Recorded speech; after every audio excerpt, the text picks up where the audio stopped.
Entertainment. Hello, good afternoon. To Bella, tama ba na you hate rains? Yes, Ah. kanina. Nabanggit ko ba ito? Hindi. Parang, for someone na, may nakapagbanggit lang, na for someone na ayaw ng ulan, tas puro yung movies mo, Oo may nga mga eh. rain scenes ka, paano yun? Maganda.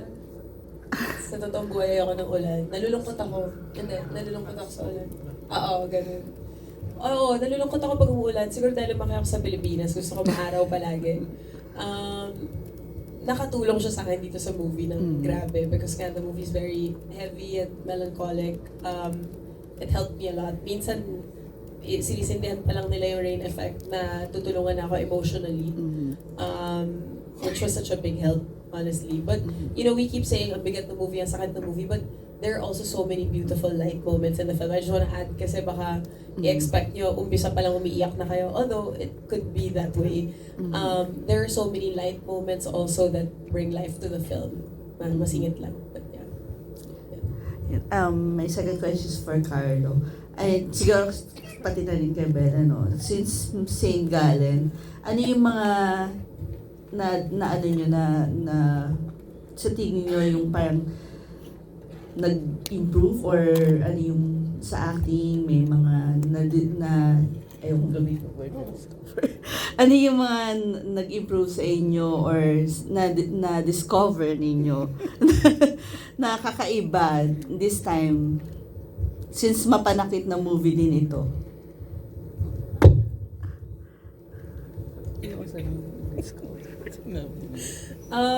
Nung meet in St. Gallen, feeling ko ayaw ni Carlo yung ginagawa niya. Kasi he kept asking why he's there or does he deserve to be there or he kept questioning bakit siya napilit to play Jesse. And we had to remind him every day, you're Carlo Aquino, you're so good. Ako nga, nagre-react lang naman ako sa kanya sa mga eksena, wala naman akong ginagawa eh. So, kung hindi siya si Carlo Aquino, hindi naman ganun din yung magiging ginagawa ko sa Meet Me at St. Gallen. So, now, in 2025 and 2026, I think Carlo's more sure of himself. He's also more firm now with his decisions and acting choices. Like, if he needs a moment, if he needs time in a corner, hindi naman.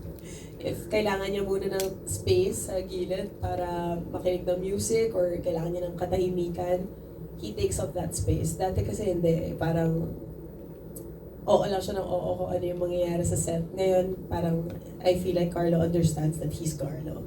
So, which is a really beautiful thing to see as a friend. So, yeah. For you, Carlo. Ako naman ever since naman si Belle, very supportive. And up to now, kapag humihingi ako sa kanya ng tulong, ganun pa rin yung enthusiasm niya kapag wag lang pera, wag lang financial, no?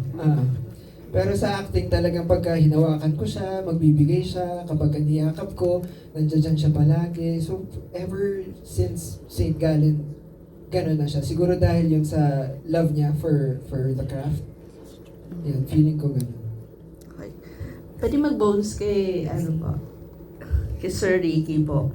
Since ito po yung first na adaptation na ginawa ninyo, how is it different do sa mga nagawa niyo before? Is it harder to write this or ano yung mga inspiration niyo para gawin yung script nito? Actually, what made it a little easier also for me was because nakilala ko na si Bella. Ay, si Bella. Naging workshopper ko siya sa Batch 15. And marami kami exercises doon where nagkakakilalanan talaga mula sa kaluluwa ng bawat isa. So when I was writing the script, at alam kong si Bella, somehow it made it easier na susundutin ko dito. Makakasakit ito. Kasi na-imagine ko na siya kung paano niya gagawin, paano siya mag-react. Na-imagine ko yung loob niya, kung paano maapektuhan ito sa script. Si Carlo naman, kilala ko na siya nung una pa. I mean, we worked in Bagong Buwan, na ang bata-bata pa niya noon. Pero ang husay-husay na niya agad, yung boses niya, yung tayo niya.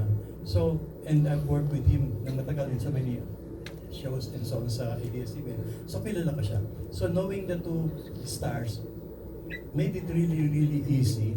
Aside from Jerry Sineneng na workshopper also, at kaibigan ko ng matagal na, at nakatrabaho ko na Labs Kita Babes, Huwag Kalilingon, and so on. So, comfortable na comfortable.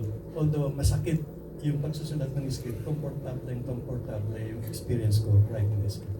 Thank you. Thank you, that was Nurse Ama of GM.